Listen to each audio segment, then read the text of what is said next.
Hello friend, welcome back. स्वागत है आप सबका teaching with Vivek YouTube channel पर। आज हम लोग पढ़ने वाले हैं बीपीएससी 2024 में साइंस के उन महत्वपूर्ण प्रश्नों को जो आने वाले एग्जाम के लिए बेहद यूजफुल होंगे। तो आइए शुरू कर लेते हैं आज के वीडियो को। आज का पहला प्रश्न क्या कह रहा है कि मनुष्य का सामान्य रक्तचाप कितना होता है। यहाँ पर ऑप्शन आपका सी जो होगा वो एकदम करेक्ट हो जाएगा, 80/120 mm। क्लियर है।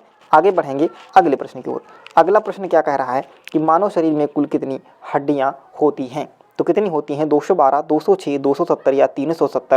तो यहाँ पर ऑप्शन हमारा जो होगा वो बी एकदम करेक्ट हो जाएगा, 206 हड्डियां होती हैं। बढ़ चलेंगे आगे अगले प्रश्न की ओर। अगला प्रश्न क्या कह रहा है कि मानव शरीर में कुल कितनी मांसपेशियां पाई जाती हैं। तो यहाँ पर ऑप्शन आपका जो सी होगा वो हमारा एकदम करेक्ट हो जाएगा, 639 मांसपेशियां पाई जाती हैं। आगे बढ़ेंगे प्रश्न नंबर 5 की ओर। और पांचवा प्रश्न क्या कह रहा है कि मनुष्य के शरीर में पसलियों के कितने जोड़े होते हैं। तो पसलियों के कितने जोड़े होते हैं, तो यहाँ पर आपका ऑप्शन ए जो होगा वो एकदम करेक्ट हो जाएगा, 12 जोड़ी यानी 24 पसलियाँ होती हैं। क्लियर है। चलो आगे बढ़ेंगे प्रश्न नंबर 6 की ओर। और प्रश्न नंबर 6 कह रहा है कि मानव में कितने दांत अस्थायी होते हैं। तो अस्थायी दांतों की संख्या कितनी होती है, तो आप कहोगे 20 होती है। और स्थायी दांतों की संख्या कितनी होती है, तो आप कह देते 12 होती है। और टोटल कितने दांत होते हैं, तो आप कहोगे 32 यानी 32 दांत होते हैं। क्लियर है, 32 दांत होते हैं। आगे बढ़ेंगे प्रश्न नंबर 7 की ओर।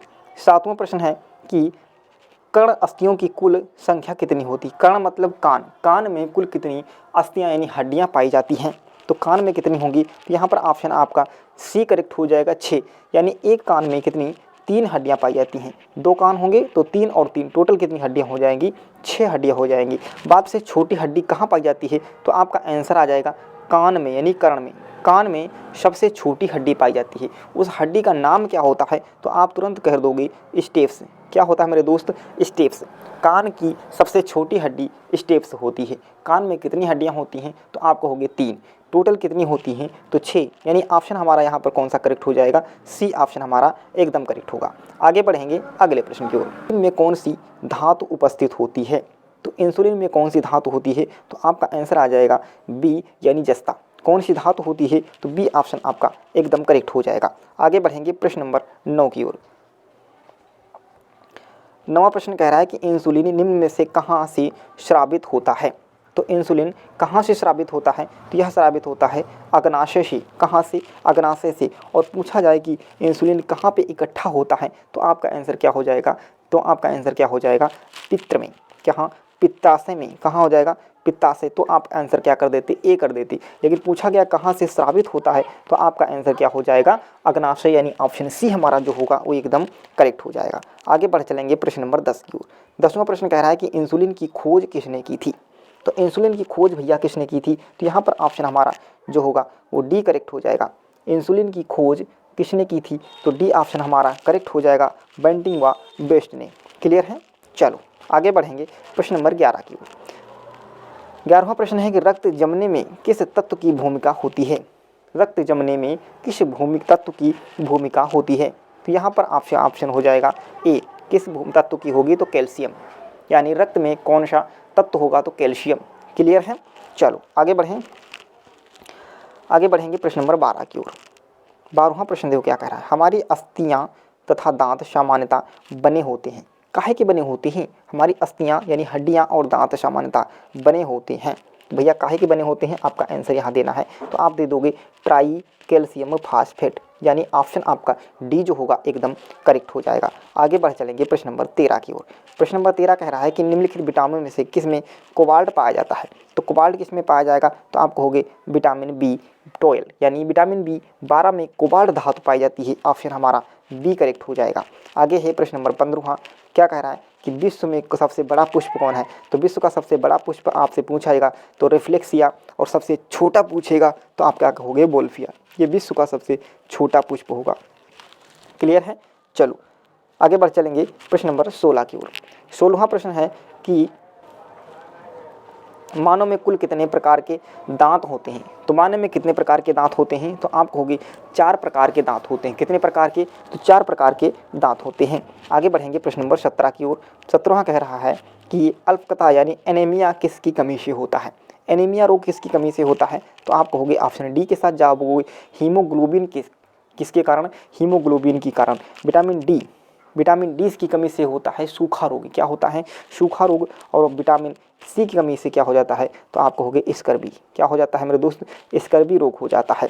आगे बढ़ेंगे अगले प्रश्न की ओर। प्रश्न नंबर 18वां कह रहा है कि पीयूष ग्रंथि शरीर में कहाँ स्थित होती है?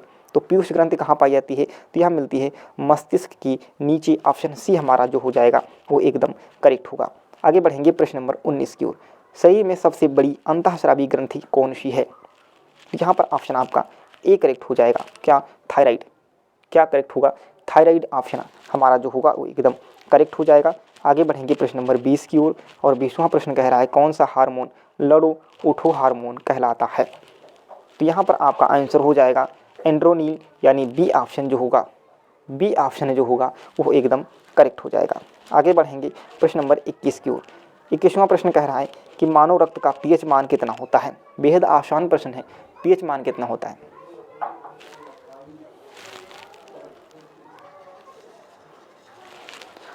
तो यहाँ पर ऑप्शन आपका बी करेक्ट हो जाएगा 7.4। अगला प्रश्न है कि सबसे अधिक प्रोटीन किस में पाया जाता है? सबसे ज़्यादा प्रोटीन कहाँ पाया जाता है बबुआ? तो आपका आंसर हो जाएगा डी सोयाबीन में। को कहाँ? सोयाबीन में। आपसे पूछा जाता है सोयाबीन सिटी किसे कहते हैं? तो आप कहोगे मध्य प्रदेश यानी एमपी को सोयाबीन सिटी के नाम से जाना जाता है। आगे बढ़ेंगे ऑन्कोलॉजी का अध्ययन कहलाता है। तो ऑन्कोलॉजी का अध्ययन कहलाता है किसमें? कैंसर। ऑप्शन ए हमारा जो होगा वो करेक्ट हो जाएगा। आगे बढ़ेंगे पेनिसिलिन की खोज किसने की थी? पेनिसिलिन की खोज किसने की थी? तो यह की थी भैया अलेक्जेंडर फ्लेमिंग, यानी ऑप्शन सी जो होगा वो हमारा एकदम करेक्ट आंसर हो जाएगा। बात करते हैं क्वेश्चन नंबर 25 की। 25वां कह रहा है कि जीवाणु की खोज किसने की थी? तो जीवाणु की खोज की थी किसे? ल्यूवेनहॉक, यानी ऑप्शन हमारा सी जो है वो करेक्ट हो जाएगा। बात करेंगे क्वेश्चन नंबर 26 की। क्वेश्चन नंबर 26वां कह रहा है कि मानव हृदय कितने कक्षों में बटा होता है? तो मानव का जो हृदय है वह कितने कक्षों में बटा होता है? तो आपका आंसर आ जाएगा 4। कितने कक्षों में बटा होता है? तो वह 4 कक्षों में बटा होता है। ऑप्शन डी करेक्ट हो जाएगा। आगे बढ़ेंगे प्रश्न नंबर 27 की ओर। कह रहा है कि एंजाइम मूल से होते हैं। एंजाइम मूल रूप से होते हैं। तो आपने पढ़ा होगा ऑल एंजाइम आर प्रोटीन्स, यानी सभी एंजाइम जो होते हैं वो क्या होते हैं? प्रोटीन होते हैं। ऑप्शन बी जो होगा एकदम करेक्ट हो जाएगा। क्लियर है बाबू?